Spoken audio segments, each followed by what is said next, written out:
Welcome to the Wheel of Prog! All right, hi everybody. Welcome to a very special Wheel of Prog. We are back with another one, a really, really long one, I think. We are covering Jethro Tull, and we have the very important and valuable and Prog mastermind of everything, Jerry Ewing, with us here to do it. Welcome back, Jerry. We last had you on for the Genesis one, which ruffled a few feathers, I think. Well, yeah, I'm sure there are some Genesis fans out there that haven't forgiven me for that. Let me also introduce Geoff and Nick, who are joining us for this one. This is the same crew that did the Genesis one. But when I think last year when I was on Cruise to the Edge, I actually had Greg Spotton and Alberto from Big Big Train corner me and argue with me about our picks for Genesis on the wheel. I'm not surprised. I think, didn't I throw a spanner in the works by taking? Was it Lamb? That I think we moved Lamb down. Yeah, I think that was it. I'm still trying to get over that. That was good. But anyway, this is sort of the timing of this based on the new Tull record, Curious Ruminant, which by now has been out a little bit as we're doing this. So we are including it. We have 24 albums. Christmas album is in here and all this other stuff. So it's going to be a quite a long one. So bear with us, but we won't try and make it too long. I do want to ask you, Jerry, real quick, because you did the Q&A with Ian just maybe over a week ago about the new record. So how was that? Yeah, it was a week yesterday. It went very well. He was very talkative. You never quite know how they're going to go. You hope they've got plenty to say for themselves, but you know, Ian is generally very good when put in that situation. So he really kind of carried it. I've been saying beforehand, he had to leave. We literally had 45 minutes. And I'm like, don't worry. I said, you know, I'm sure by within half an hour we'll be taking a couple of questions from the floor. But no, I mean, it literally went to the exact 45 minutes. Bruce Sword was there as well, who's been remixing a fair bit of the recent Tull stuff. And so we got him involved too. It was great. It was really enjoyable. And then, I mean, Bruce's Atmos mix of the new album is stunning, absolutely stunning. You know, just sitting there and hearing it in Atmos in Dolby's little theater. Right, you were in the Dolby the actual Dolby studio there, which is really cool. Yeah, there's kind of two places here in London that they'll kind of use Dolby itself, or there's one here I live in Muswell Hill. There's one in Highgate, which is about 5 minutes from me, that Stephen Wilson likes to use as L Acoustics. They do a lot of high end audio, a lot of tours.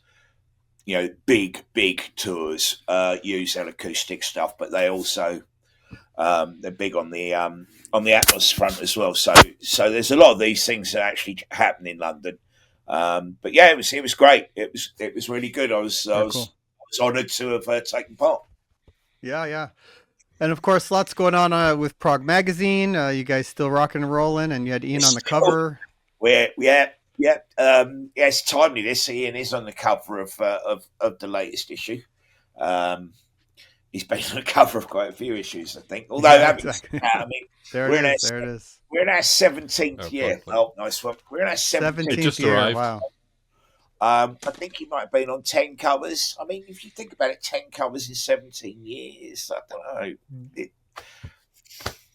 I mean, you know, that's pretty good. Yeah, I mean, we're closing in on 160 issues.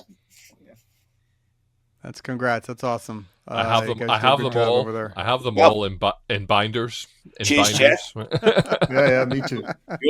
And Nick, cheers. Your support is most welcome. Yep, it's great. All right, so let's go ahead and jump in to this thing. Let me bring up the old wheel here. All right. Okay. And we got a lot. There's a lot of big albums there. Man, okay. That's small for old eyes. Yeah, the box will let us know which album it is. That's the only way we're going to know. All right, so why don't we do, I guess I'll go first, Geoff, Nick, and then Jerry at the end. I guess that's sort of how we're situated here, and we'll see. I mean, my knowledge on this is going to be completely dwarfed by the three of you on this one, so I'll do my best. Hopefully I get Aqualung or something. Gives Jerry the chance to destroy it all at the end. Yep. Well, this is funny. We were just talking about this before you came on, Jerry. So we're gonna start with Under Wraps. This is a weird one because it's an album that I was not very familiar with. I had to go back and listen to some records of these 24. I had not actually heard all 24. This was one of them, and really surprising record, right? I mean, this is really out there for them. Completely different style, very drum machine and very 80s influence, trying to do what all those bands were trying to do, just figure out a way to be in the 80s.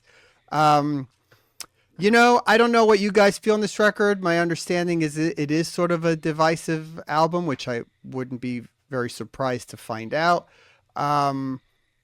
I didn't think it was all that good. I'm just, I thought it was interesting. I think it was cool that he did it, but I didn't care for much of it, to be honest. So sadly, I think, and something's got to go in D, so I'm going to start there.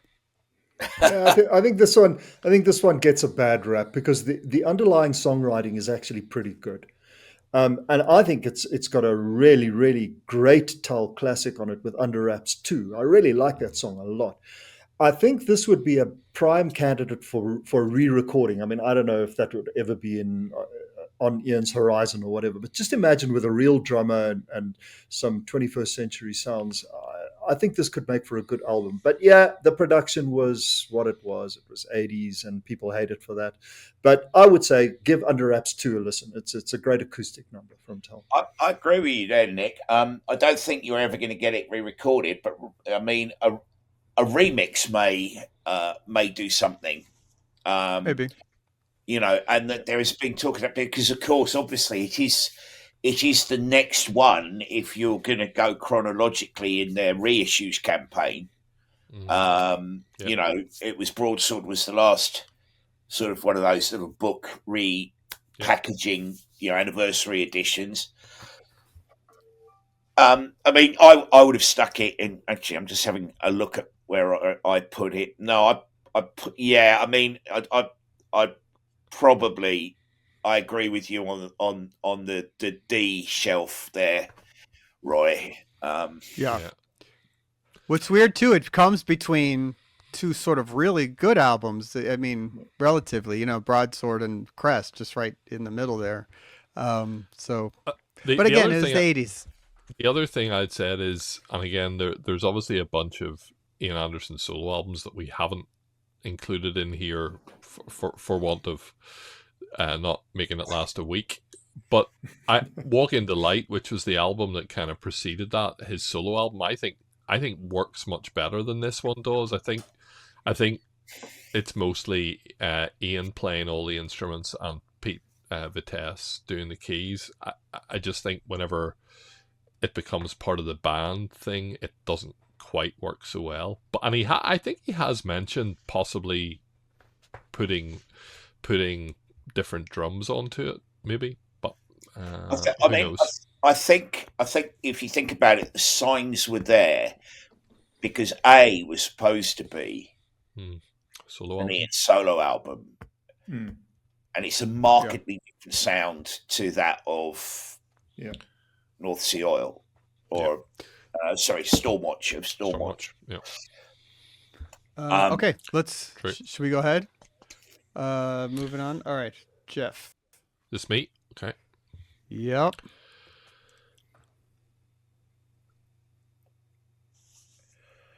All right. Okay. Benefit. So I've kind of I came to Tull mostly in retrospect. Probably, given I'm younger than some people here, they probably came onto my radar mostly with Crest of a Knave, and kind of I've worked backwards.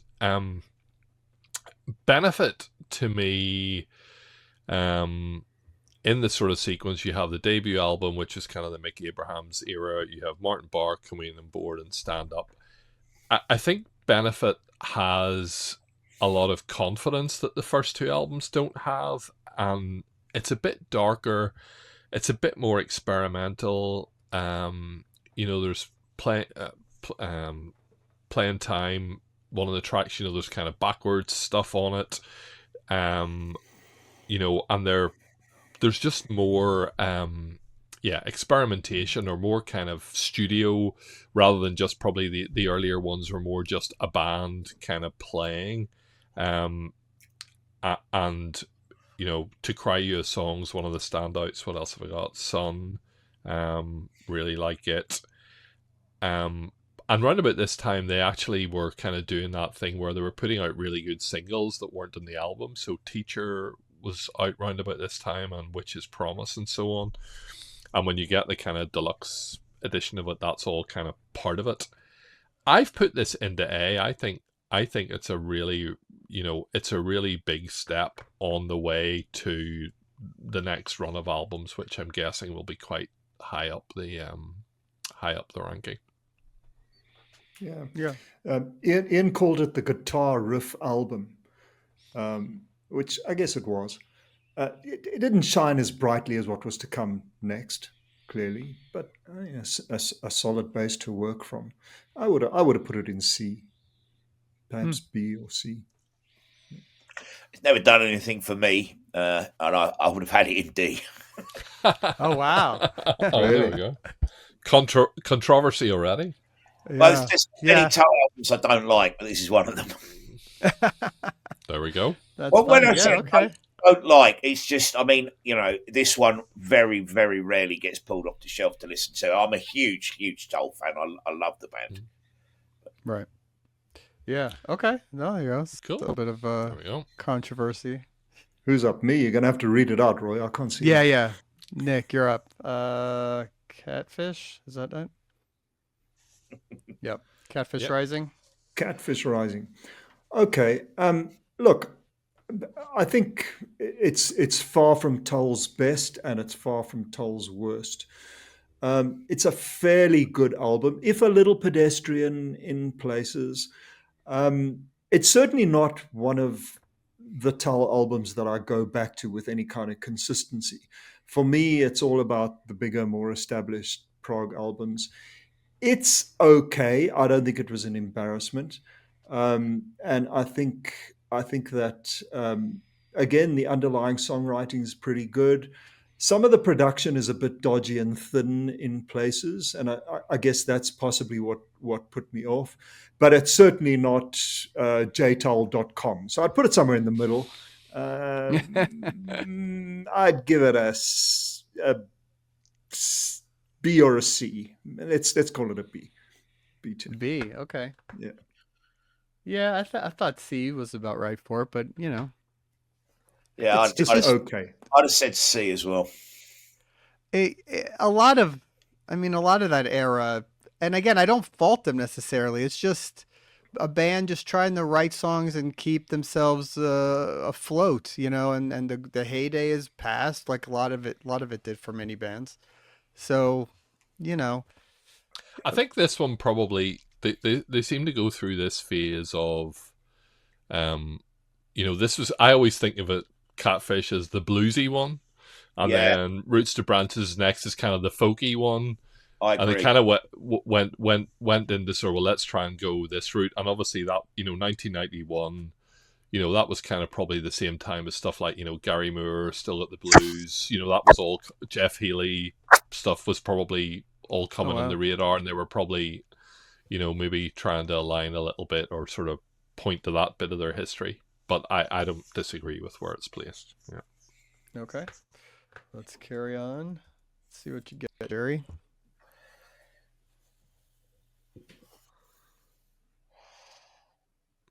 Okay. Rock flute. Okay. Where am I going to put this?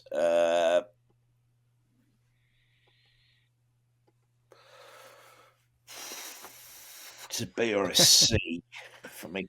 B. I'm going to put it in B. Oh, you're Yeah. kind, Jerry. You're generous, man. Well, I kind of like this album, to be yeah. honest. I mean, it's off. It's not the best. I don't think of the 3 recent ones. It's not the worst. The thing is, I like the 3 recent ones. You know, obviously, Ian doesn't sing as well as he used to, but I think they're good records. You know, and I quite like the conceptual ideas behind this one. Resonated with me a bit more than the Zealot Gene. You know, I think he's in. I mean, a rich vein of form. He's in a good vein of form at the moment, and I think that's. I mean, my take on the 3 recent albums are that the new one is absolutely brilliant. I really, really like it because it echoes the Tull that I got into. Yeah. You know, I mean, Tull for me are a mix of folk and hard rock and great storytelling, right? You know, so anything that's sort of like that sort of 70s run. There's some albums in the 70s, you know, I'm not a fan of, and obviously I get more and more into it the later as the, you know, once you got to that folk trilogy. So, and I you know, compared with some of the albums that preceded this, you know, I'm like, no, he's doing all right. I think, you know, I mean, it's next to Catfish Rising. I would have had Catfish down at C. You know, I think it's better than those records. It's got my direction. Also, I think it's interesting. I mean, you know, those Catfish, Roots to Branches mentioned, they're records that suffer from that predilection of the time of cramming 78 minutes worth of music onto a disc because that was the space. You know, you just don't need. And the Morrison albums are more concise. So I'm going to stick it there anyway. There's some good songs on it. I mean, again, his voice is his voice, but the songwriting is good, and the musicianship is actually pretty good. I mean, I was listening to this, like the Navigators. That's a great song. That's a really cool song on this one. So I like it. All right, let's and it's got some Icelandic on it. Well, I was going to say, with a beard like mine, you've got to love something that's about Iceland, haven't you? Oh man, I'm just getting. I'm being mean today. I don't know. Jtoll.com. We just keep being in this era of these albums that are just sort of albums, right? This is another one where I just don't think it's, for me, it's just not all that great. There's a lot of other much better albums throughout, you know, the previous decades. I think you like this album, Geoff, if I'm not mistaken, but I don't know. To me, this is another one based on just what's around there. It's not the worst. It's not a terrible record. There's some good rock moments, but I think it still ends up in D for me. I think if there was an F tier. no, I'd whack it in D, in C. I think because I heard this and not being the biggest fan of Roots or Catfish, thought, initially I thought, it's a bit more of a return to the Tull sound that I really love. That said, doesn't get pulled off the shelf very often. So I think there's 3 or 4 songs in this that are really good, and the rest of it is a little bit kind of uneven. But I would have had it in C. Yeah. All right. Yeah. Should spend too much time on it. Let's carry on. Let's not. And we didn't even talk about the cover. The cover. That's a whole different discussion. Yeah, abysmal. All right. We're in this era. All of these albums are together. Roots to Branches. Okay. That's me, is it?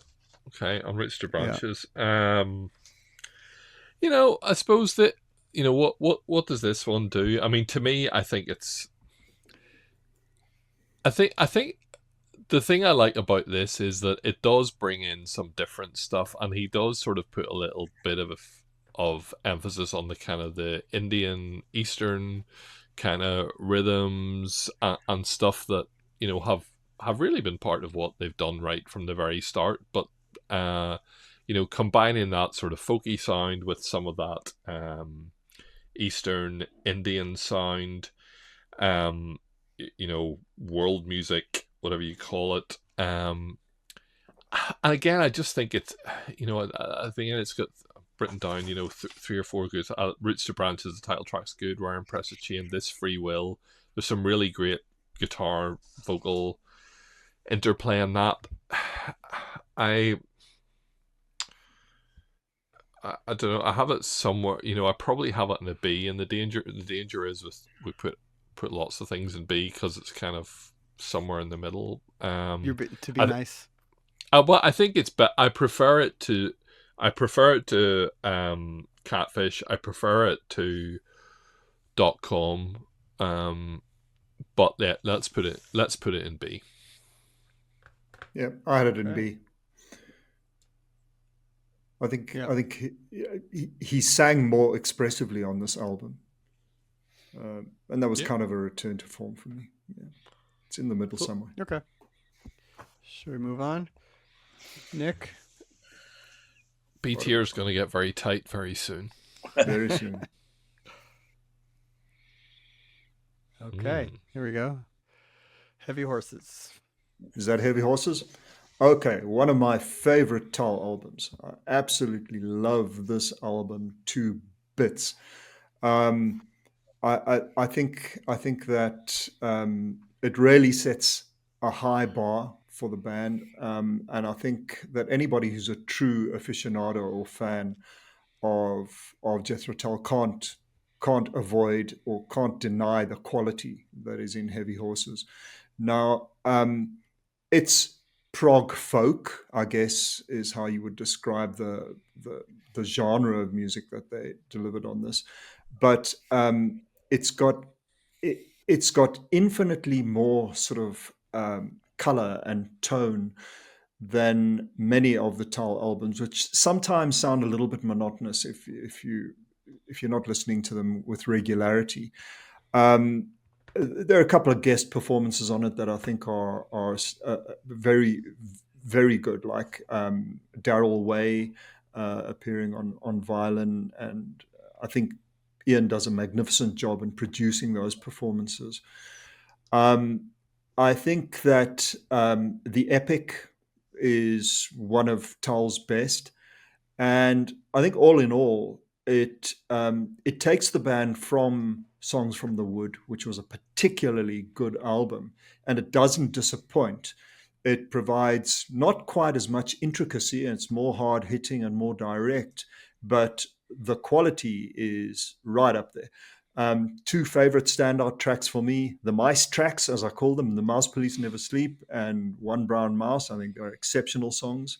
And I really think it's Ian at his songwriting best, and the band delivering at an extremely high level. So I don't think it belongs anywhere under A. I'm going to put it in A tier.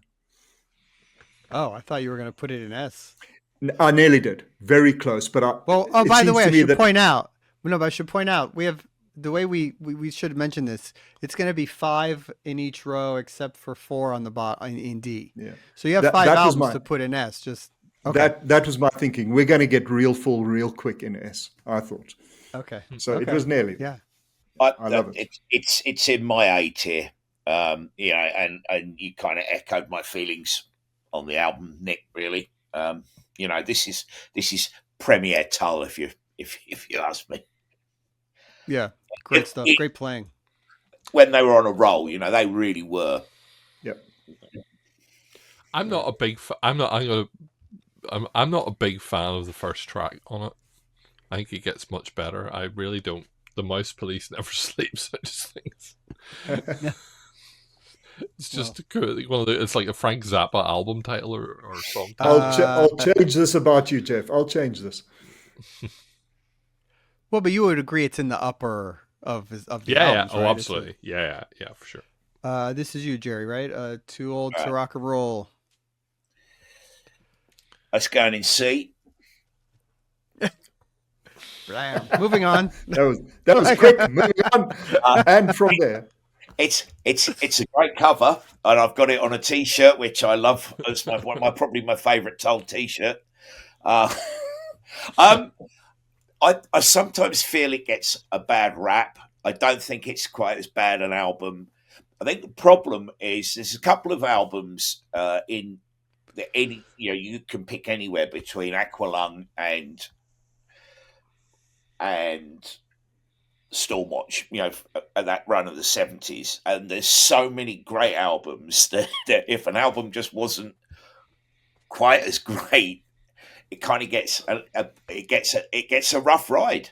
And I, as a Tull fan, give certain albums in that run a rough ride, whereas others can do no wrong for me. So, but it's not up there with Heavy Horses, for example. Yeah. So, right. Title track is one of Tull's best, but you struggle then. I could not help feeling an overwhelming sense of disappointment every time I put this album on. Just thinking, where's that stuff that I've grown to know and love up until now? It just disappointed me from beginning to end. So yeah. Well, I think it's probably one of those albums where it needed to go wrong so that what came next could happen. So, I would hardly say it's a misstep. I just the title track, like I say, is terrific. And I like that song. He played it at the Palladium last year when I saw them, and it was brilliant to hear. But you do struggle to recall some of the other tracks on the album.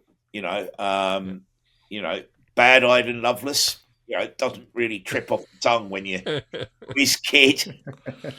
Like I say, looks great on a T-shirt. Well, actually, that cover's had its fair amount of flack too. Has it not? It's still cool though. It's cool. You see that, it's Tull. Oh, yeah. It's hardly jtull.com, is it? Right. All right. So this is me. Minstrel in the Gallery. Okay, so that's one of those 70s records. Some good songs on here. Not an album that I've listened to too much, but I know that it's considered pretty strong record. I'm gonna slot this one in A. What you guys think of that? As you should no, this is an S tier. As you should have done, celebrating his 50th anniversary this year. In fact, oh wow, half of our cover story is dedicated to the making of Minstrel, because we couldn't let that go. So half of it is the new album and half of it is Minstrel. I'm a big fan. I mean, again, this is some of Martin Barr's best guitar work, I think, is on this record. It works in places as well. I think it's a masterpiece. I think it should have been in S tier, and I think Roie. I would have gone Heavy Horses in S tier, I think, but yeah, okay. The last album with Jeffrey Hammond, just songs like Requiem, One White Duck, fantastic. This is classic Tull, guys. I don't think it should have been. And in Baker Street Muse, the longest Tull song until Drink from the Same Well on the new album. Yeah. I did not know that. There's so many standout tracks, and I think it's got all of those bits. It's got the rock, it's got the acoustic, it's got the orchestral. I think, and probably that's the thing. Like, comparing it to older rock and roll, it just doesn't have that same kind of zip or something. Too Old doesn't have that same zip that this album does. It just keeps going bang, bang, bang, track after track. And as you say, 45 minutes long, exactly as much as you need. Okay. To fill a C90. I mean, there's still, we haven't had anything in S yet. I suppose we could adjust, but yeah. Let's see what happens here. This is you, Geoff. Okay, the new one, Curious Ruminant. So, yeah, I mean, Jerry alluded to this. I completely agree with what he said, that I think this is the best of the recent three. And I think it's really, the songs are good.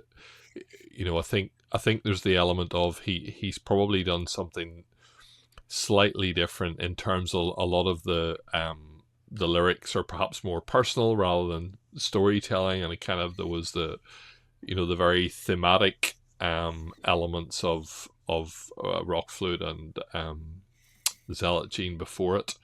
I think this does something a little bit different. And actually, I just I think yesterday I got the deluxe thingy through, and actually there's an alternate mix of the album, which I think I actually prefer it to the to the one that came out. It seems to be a bit more electric guitar heavy, at least on sort of first listen. That's the one that Bruce Sword did. Yeah. I haven't got to listen to the 5.1 yet, so I'm saving that up for some time when I can put that very loud and there's nobody else here.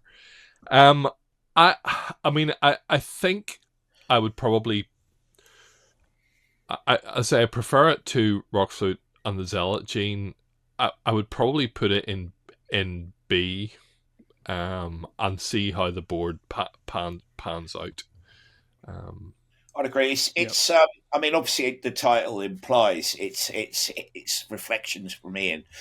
In a way, it almost has comparisons with Minstrel, because that was much more of a sort of personal sort of outlook from him. But yeah, I completely agree with you. Yeah, cool. I think so. It's definitely the best of the three new albums. And performance-wise, compositionally, production, it's good. He's in a good place, I think. There's a lot of interesting just guitar riffs and flute parts too. That it still seems to manage to come up with stuff after all these years. I mean, that's really good. If you listen, there's some brilliant bamboo flute playing on "Drink from the Same Well." Yeah. There's the way that he bats off the traditional flute with the bamboo flute. I think on that is it's terrific. I mean, the voice may not be what it once was. He's still one hell of a flautist, though. Yeah. Oh yeah. Tipu House is a pretty catchy tune. I like that one.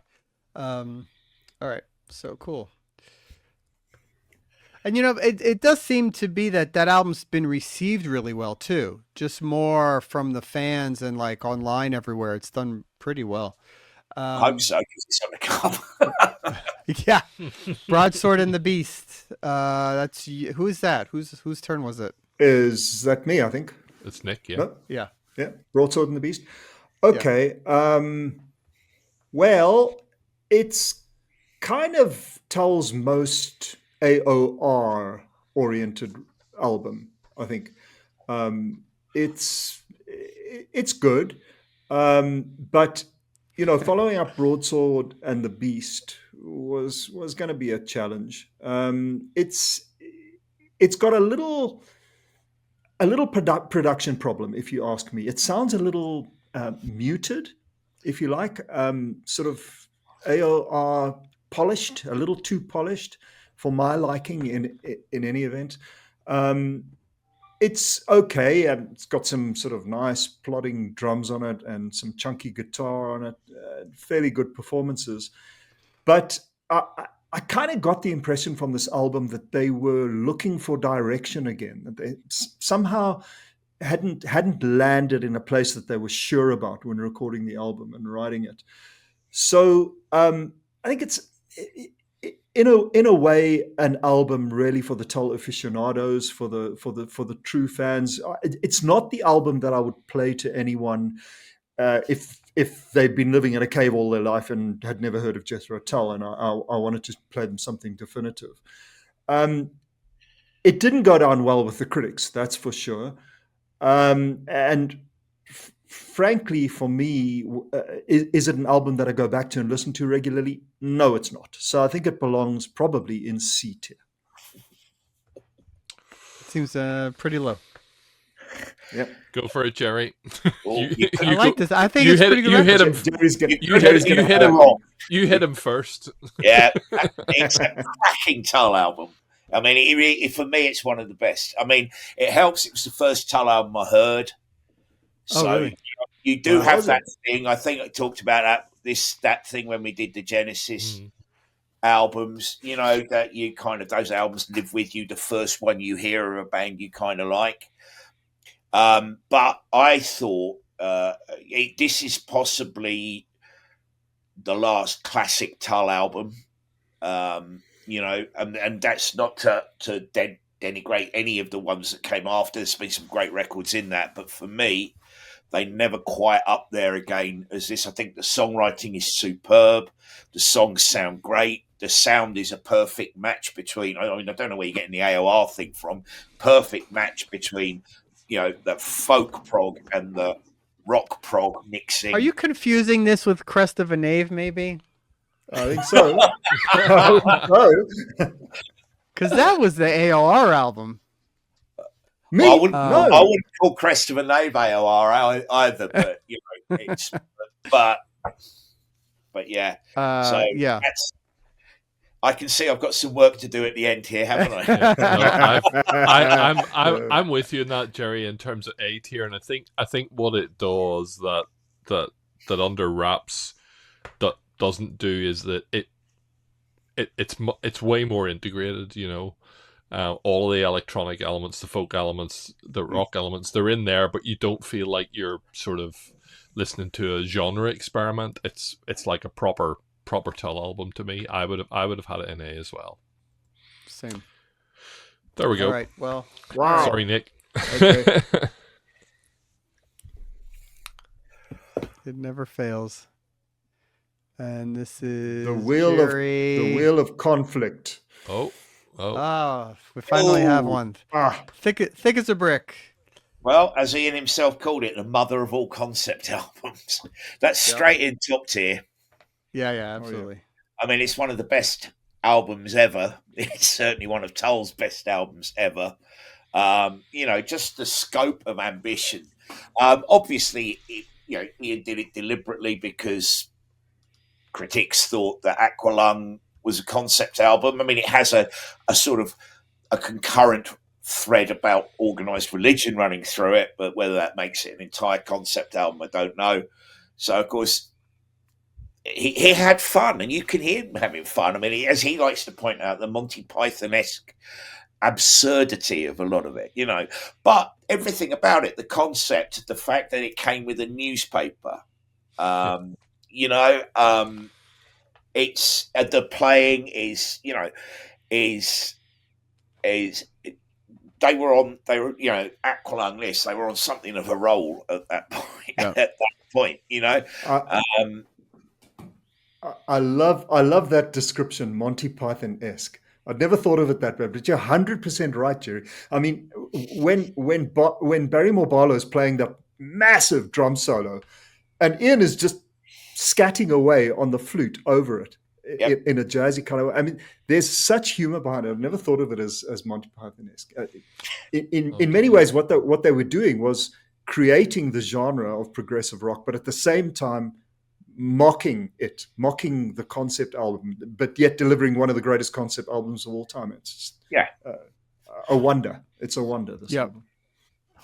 Yeah, amazing record. Well, you said everything. It's amazing. I think we all would have put it in S. That was sort of the no-brainer.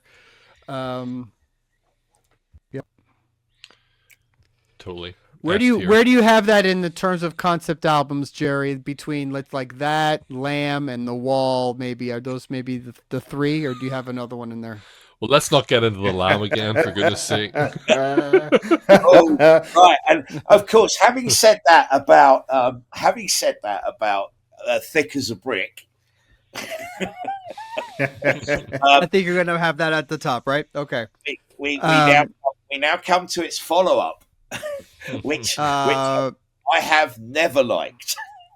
Oh, is this me? Yes, this is me. I'm not following today. Yeah. Passion Play. Hey, isn't it? It's me. Oh, no, you just did sorry. Thick. You just did Thick as a Brick. Yeah, you just did Thick It's as a Brick. It's Roie. Okay, so you know what's very funny? There was this one reviewer, a friend of mine, that just he always picks albums no one likes when he does these lists and puts them as the best albums of certain bands. And he picked this one, and I thought, and it just made me think of us doing doing this here. Well, I won't mention it. It's funny. Anyway, yeah, it's okay. It's fine. I know it's not a favorite generally. I'll put it in, let's see. I mean, B's really full or getting full. I guess I'll drop it in C. I don't know if it maybe deserves to be in B, but I'm going to drop it in C. Yeah, listen, I'm a prog guy, okay, and this is their proggiest album. It's dense, it's knotty, it's thorny, it's everything that prog lovers should like. But man, when the hare who lost his spectacles poem is being read, they lose me, dude. They just lose me completely. That's So, called the jump the shark moment. I do Yeah, man. like the film they made for that though, because It's it's again absurd. Yeah. Yeah. No, totally. I just struggle with it. I think it's it's a really difficult album to like, and I find it hard to. The things I tend to remember about it are the bad things rather than the good things, which doesn't help. So, yeah. I mean, I- having created the mother of all concept albums, to try and do it again was maybe just taking things a step too Yeah. far. Yeah. Yeah, And I think maybe.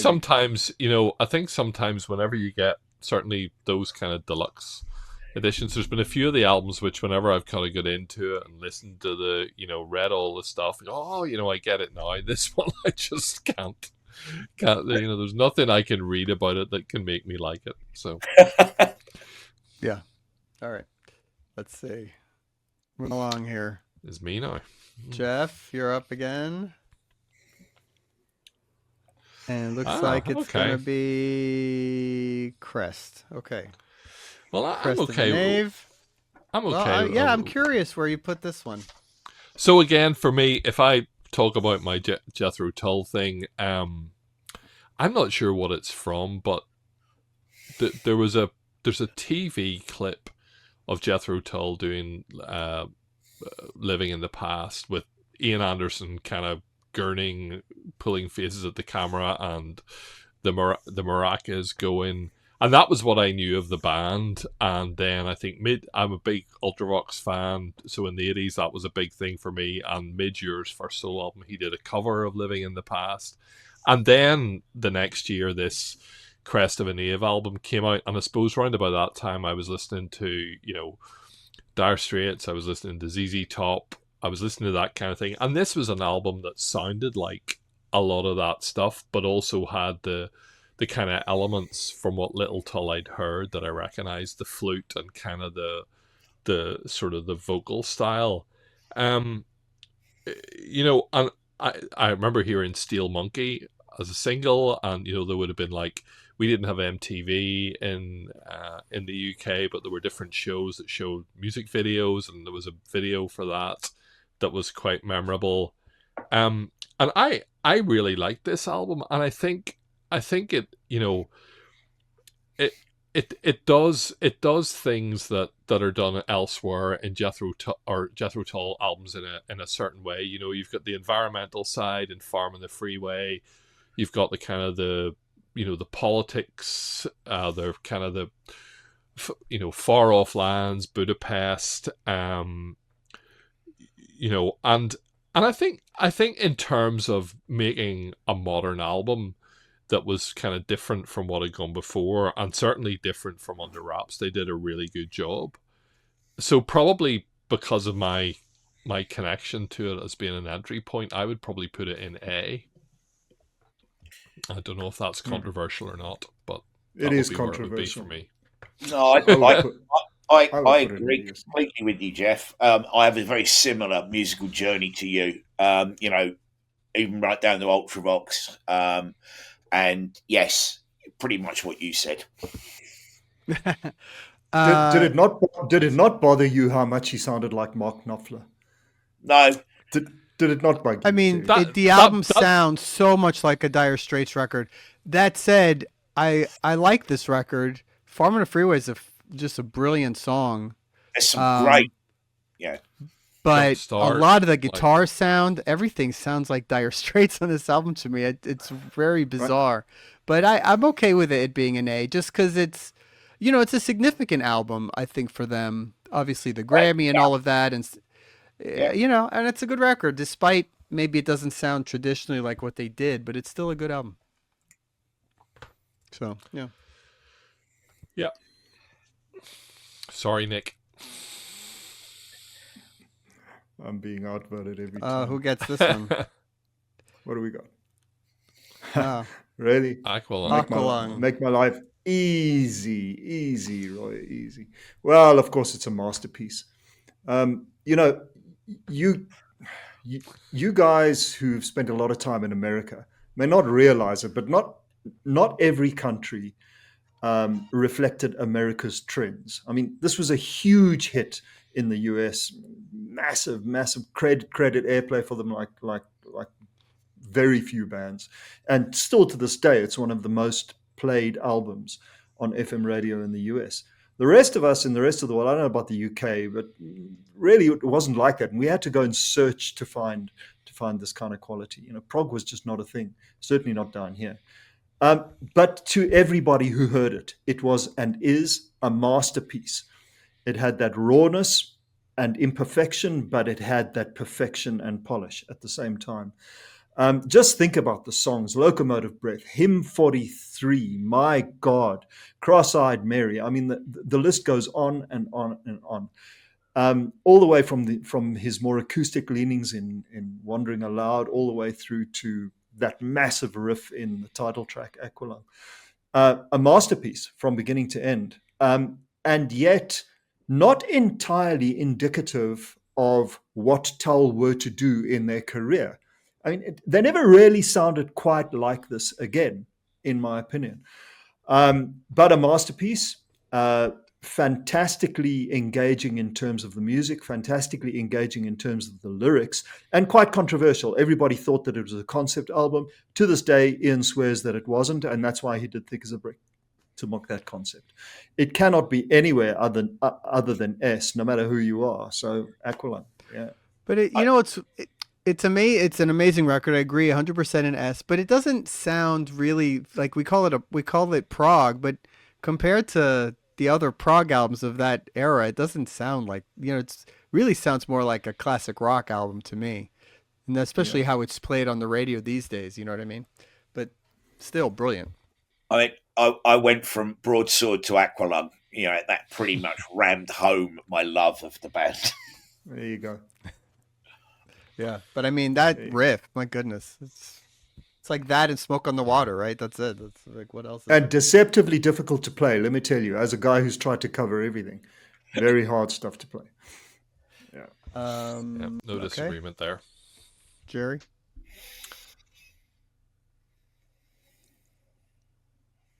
All right, stand up. We're starting to get to some good records now. An early classic. Yeah, I remember the first time I heard this, and I didn't really quite know how to take it. But as I've grown with the album, it's really, really grown on me. The fact that it was their second album, wasn't it? Second. Yeah. The first album's very bluesy. And I don't really listen to Tull for blues. The way they expanded their musical palette, I think, was quite exceptional with this record.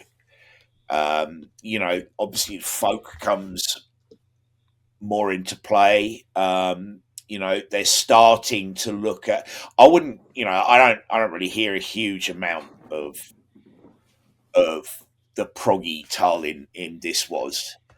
But a lot of prog bands, their first albums are a bit, because they are finding their feet. But it's amazing how many of them actually found their feet really quickly with the second album. Yeah, true. It's actually it's Ian's already having fun. Jeffrey Goes to Leicester Square. Beret still played live. I've always loved A New Day Yesterday. Yeah.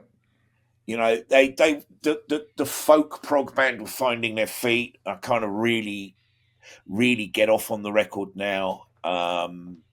You know, one of our biggest selling covers ever was when we put this. We kind of took the cover up. You know, it looked like a woodcut on the magazine because we just did it. I remember that. We did it black and white. But yeah, it's not quite an out and out classic. It's going to go in A. Where is it? I think that's fair. That's right. I had it in B. Well, I mean, you got to look at what's left, and not everything below there is S quality yet, right? So we're gonna have to make some moves, probably. Okay, my turn. Let's see.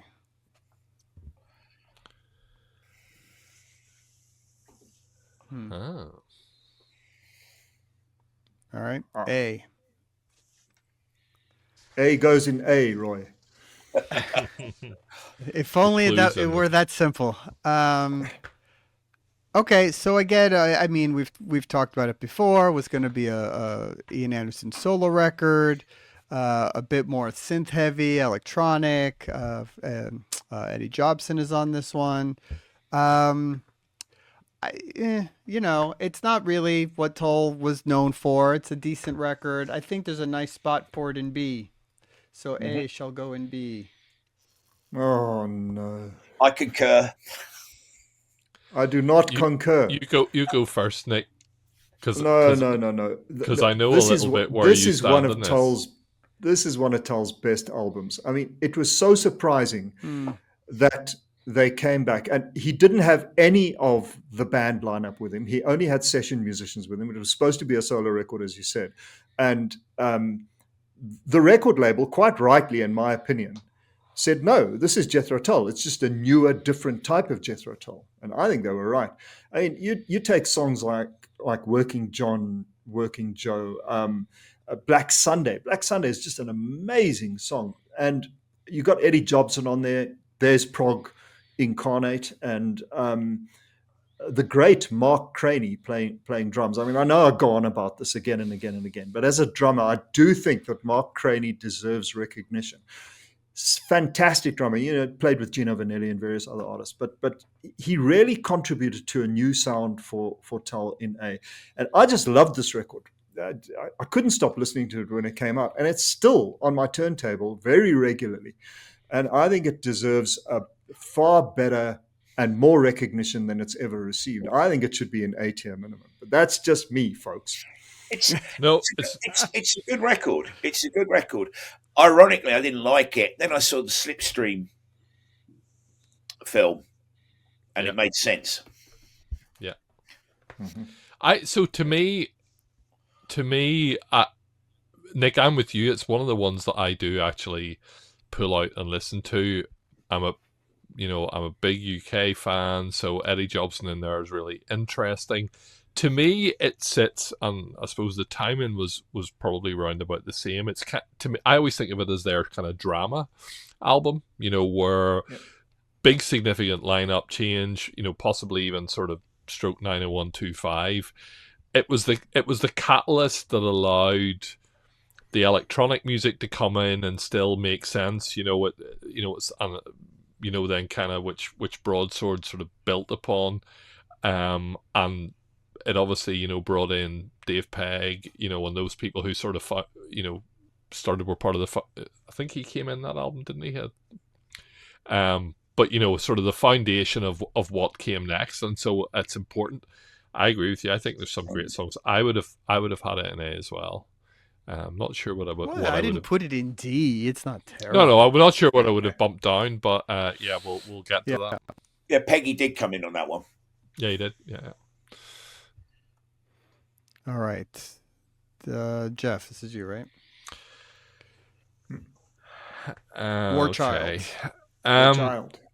Yeah, I mean, I suppose right from the outset, it's not one of my favorites, and I just feel in that run of albums, you know, obviously there's parts of it were built off some of the leftover stuff that was recorded at the time of Passion Play.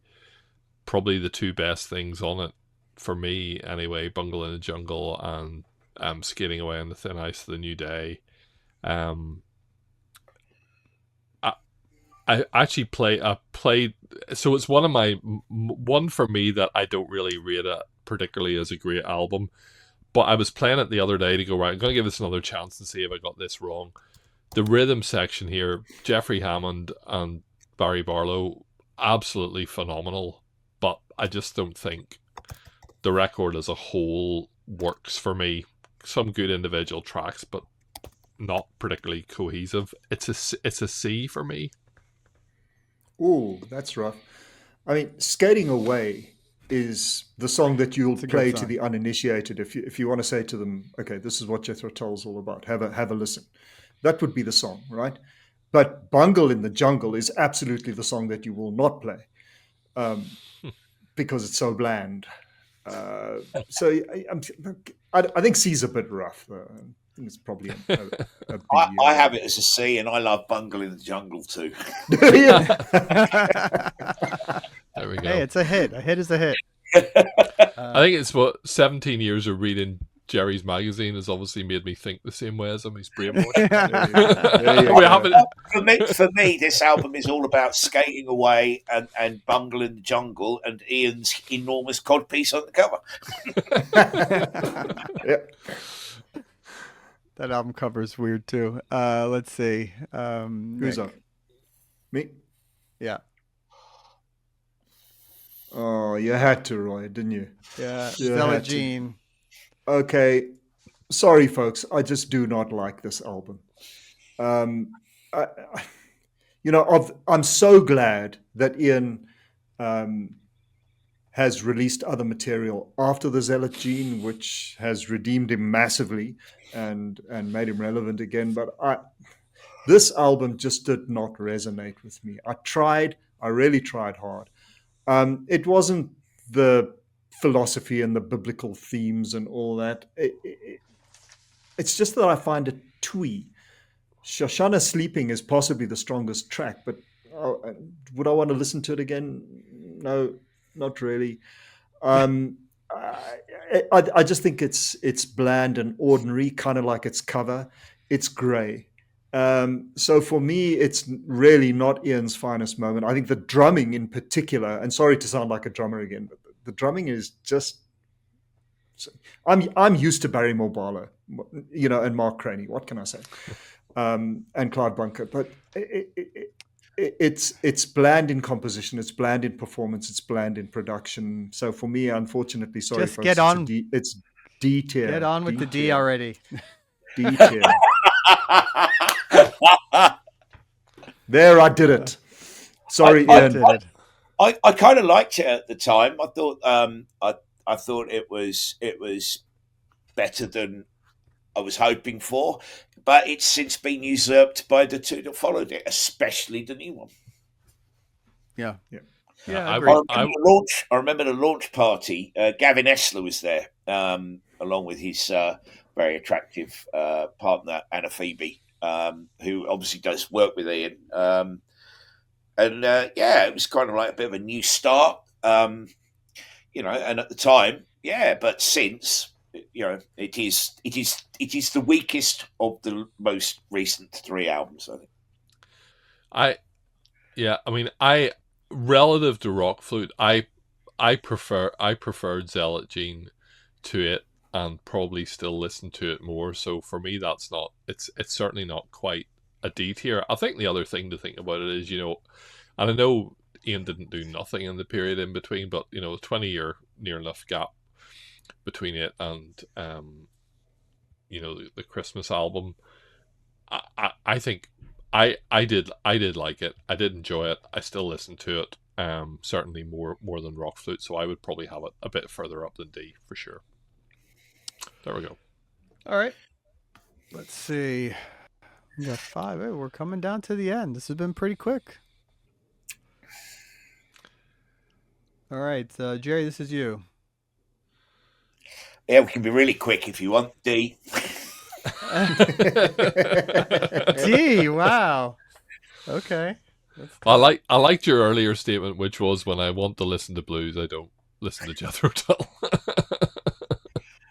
I It's like okay for a debut record. It's all right. it's okay. It's okay, but I mean, what am I into Tull for? Not blues. So it's no surprise it stacks up far better albums that they've made. It's their debut. It's okay. I mean, it the idea of listening to it fills me with not one jot of excitement. Fair enough. Okay, moving on. Yeah, pretty much. What do we got here? Well, okay, of all the people to get the Christmas album. Well, I mean, look, it just sort of depends on where you lie with a band. Normally, you wouldn't rank a Christmas album in the band's studio albums, right? I just sort of like it's a weird outlier, like a greatest hits or something. Um, but to their credit, they made a Christmas album that's not them doing, Little Drummer Boy and all those kind of things. It's different kind of stuff, some original material, some other takes on things, and it's not a bad listen, to be honest. Does it deserve to be above, some of the actual albums in D? I'm not so sure. So I think I'm gonna put it in D and bump up Zealot Gene. The bumping has begun. What? You're kidding me, Roy. Yeah, I'm good with that. I wouldn't. Objection, Your Honor. No, I wouldn't have done that. I mean, look, there is a huge connection between Christmas and prog. Almost most of the prog bands or artists have contributed songs in the seasonal vein. We've done at least 2 features on the connection. You get people like Jeff Downes and Ian Anderson. Jeff Downes would go, well, I played, I got into music. Chris Squire was another one. Got into music through playing in church, and they reckon, or being in choirs, and they all say that is partly where the whole thing comes from. Tull, of all of the bands, have probably led the charge. There was another Christmas song. There was a Christmas song. There was Ring Out Solstice Bells.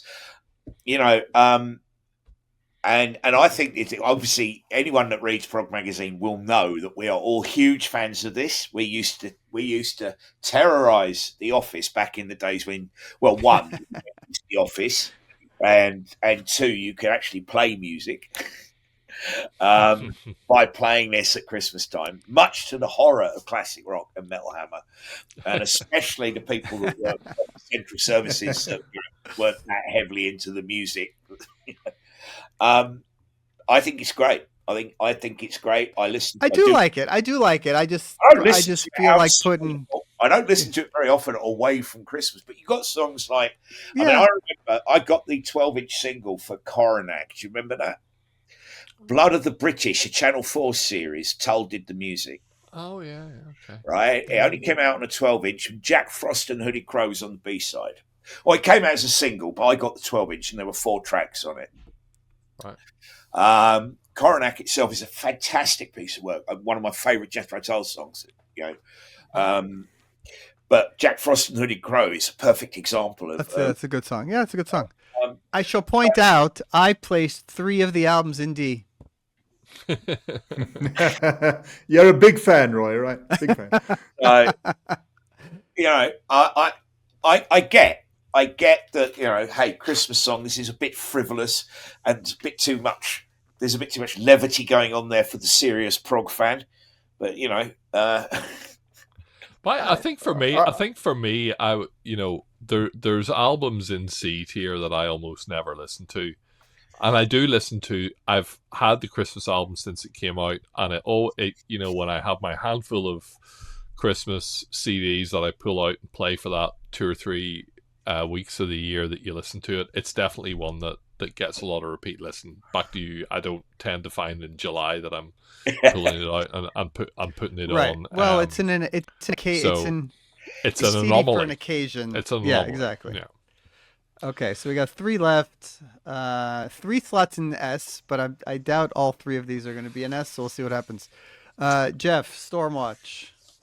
Okay. Stormwatch. So obviously, lyrically quite a deep album. Probably a bit more somber, a bit less humorous maybe than some of what exists in the rest of the catalog. The last part of the folk trilogy, as Jerry referred to it, is well, I this has got some really really good songs on it, and I suppose the environmental theme again, but done in a way that doesn't feel sort of preachy or whatever. Dunringle, North Sea Oil, and probably in the sort of the folk trilogy, it's the one probably that is sort of the probably heavier, more electric-y guitar elements in it. I think, at least to my ears.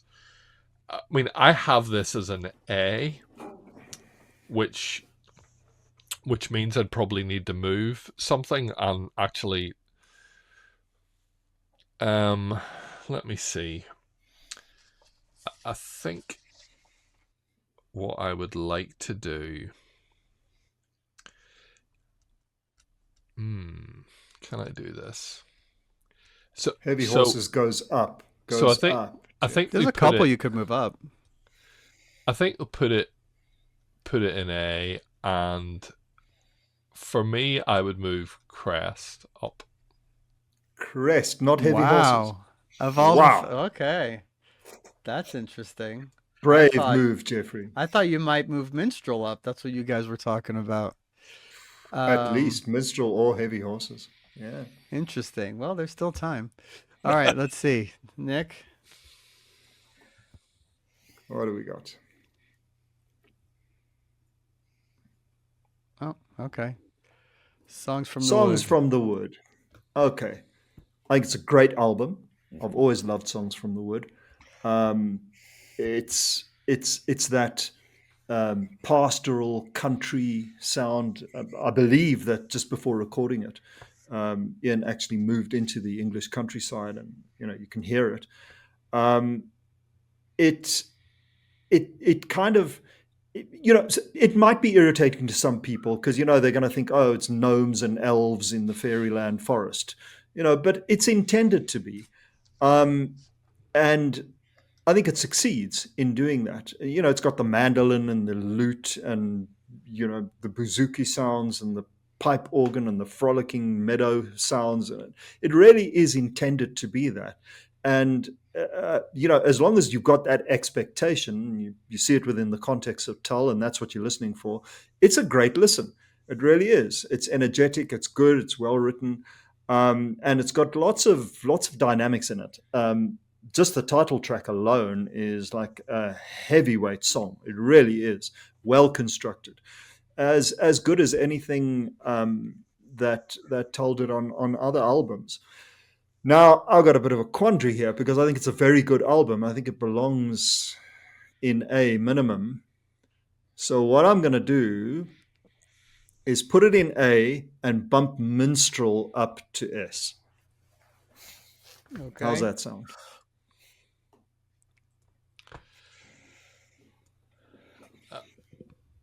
I mean, for me, for a lot of people, it's up in S. I think. Yeah. I would have put it in S. Yeah. Yeah. One or the other. Between Minstrel and Songs, it's a toss-up, really. Yeah. I mean, I think the other thing you sort of have to remember as well here is this is 1977. There was nothing more anti everything that was going on, certainly in the UK and Europe in the music scene, that to come out, with that album was something that was very brave. But I think it's a really I think it's a really, really strong album. To me, it would definitely now- have been an S tier.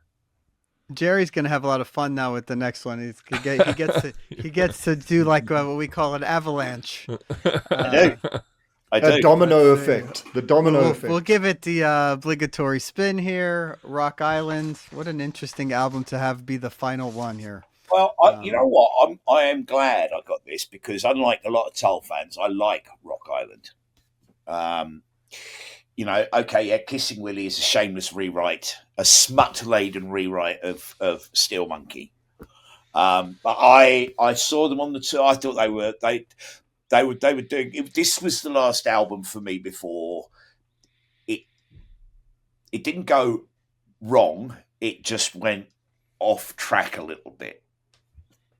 You know, I mean, Catfish, Roots to Branches, they didn't seem to. I can see why Ian sort of went, well, we've done 2 albums that were quite rocky. This one's, you know, in places a lot heavier than Crest of a Knave. But I don't know, it still captures something of that mix of folk and prog metal, you know, that I do like the band for. It's not as good as Crest of a Knave, but it is still an album I will listen to and enjoy listening to. And I think possibly because it's quite heavy. You know, certain areas of the prog community get very sniffy about metal. You know, with the irony being there's such a huge connection between the two genres anyway. Sure. I've always had a softish spot for this album. I mean, I think I may have been on Metal Hammer by the time this came out, or could have been Metal Forces. I can't remember. I remember reviewing it anyway. I was like, you know, and it was certainly heavy enough to get into the heavy rock press. Although back then Tull was still, you know, they would have been reviewed in general anyway. But I like it. I do also understand why a lot of Tull fans don't. But hey, you know, Right. Well, you know, possibly the greatest lyricist, certainly in prog, and maybe in all of rock music, is Ian Anderson. Okay, a lyric writer par excellence, second to none. Could he not have thought of a better title than Rock Island for this album? Funny. Well, where are you putting it, Jerry? well, you know, this is. The Rattlesnake Trail is a great song. I think I love the Christmas song on this album, title track as well. There's better stuff on here, I think. You know, than it gets credit for. But where am I putting it, and what are we gonna do? So I can do anything, really, can't I? You can, yeah. Well, so you can put it one place and then sort of move one. You can't, you know, where you can't take. Our loose rule is you can't just take one and then move it 4 rows up. So it's just sort of like a cascading kind of thing.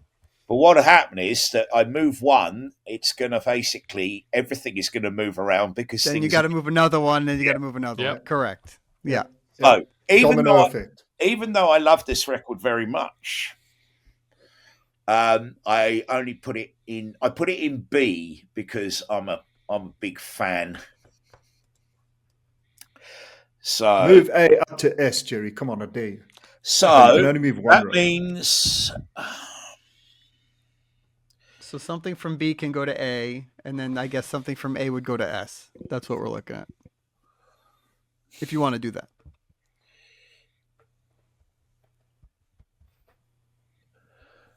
Or something can move from B to A and then again from A to S. If That's it's what I the just same said. album. Like A, just say. No, you know not what? the same album. Really? Come on, new rules. No, that's the rule. Hang on. So hang on. No, if I put it in C, I could move at Broadsword. Right. I could move Broadsword all the way up to A, couldn't I? Or not? No, you can only move it one. You can move it to B. All then right. something Okay. else to Right, A, and well, something else.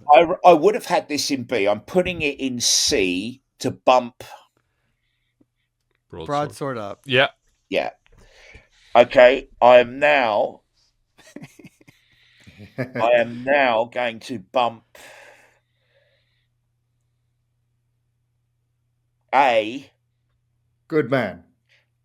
up to A. Okay. I'm renewing my subscription, Jerry. Good man. So what goes into S? And I am going to put Songs from the Wood in S. Good man, All Jerry. Yeah.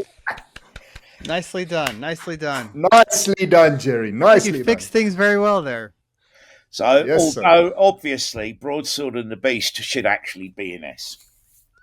What would you if you wanted to swap, let's say, Broadsword and something in A, what would you, maybe Stormwatch, I guess? Let's No, have Benefit. You would move down Benefit, I think, is what you were saying. Benefit would go, yeah. Yeah. Benefit, Okay. Benefit and Broadsword would easily swap places. I think maybe Rock Island and Catfish Rising would be two to swap there probably. But for the most part, this is pretty solid. It is actually, yeah. I mean, yeah. I can't say there's too much that's gonna upset the Tull fans the way we upset the Genesis fans. Right. Well, this was good. And again, like you said, the new album, Curious Ruminant, we all seem to pretty much like it. I think it's I a almost decent put it up to modern album. I Yeah. almost put Curious Ruminant up to A, but at the end of the day, A is a better record. So you kind of got to go like that. I mean, I think the difference with this and the Genesis one, I think all four of us were open to later career Genesis. And obviously nothing gets up Genesis fan purists' noses more than being able to say that they were rubbish after Peter left.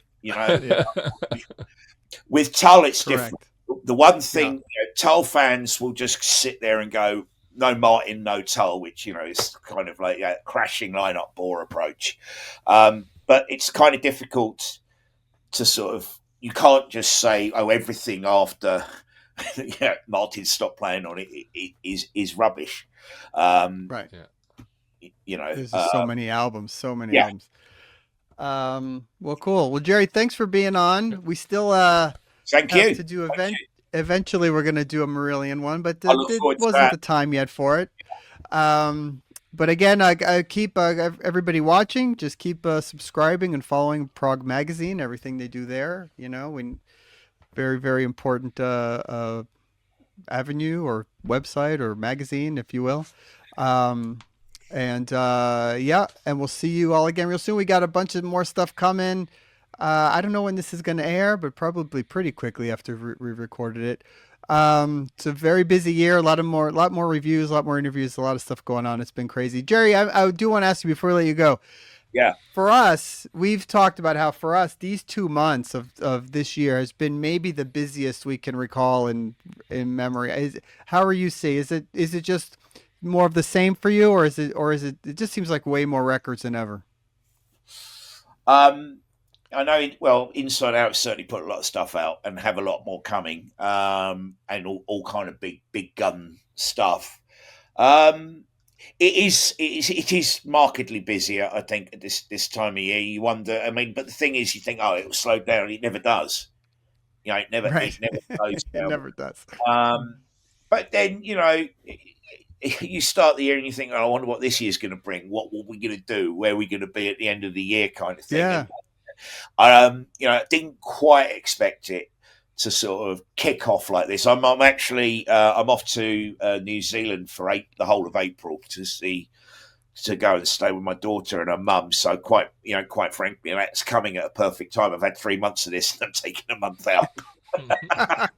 I'll come back. Yeah, I mean, you had Dream Theater, Tull, and Stephen Wilson all right out of the gate, and it's just like already so much. I know. I mean, it's always good. Traditionally, magazine sales-wise sort of kind of starts, or used to start kind of slow and would build up throughout the year. Didn't last year with Steve Hackett. straight out the box. Yeah. And this year, we've had Wilson followed by Tull. Yeah, it's You know, crazy, but with it's good. We can't complain. Yeah. As well. So yeah, it's been intense, but it's fun. This is what we do, and this is kind of why we do it. Yep, Totally. absolutely. Love it. All right, guys. Thanks for watching, and subscribe and follow everybody everywhere, and we'll see you all again real soon. Bye-bye. Thanks, guys. Bye. Cheers, everyone. Cheers. Bye.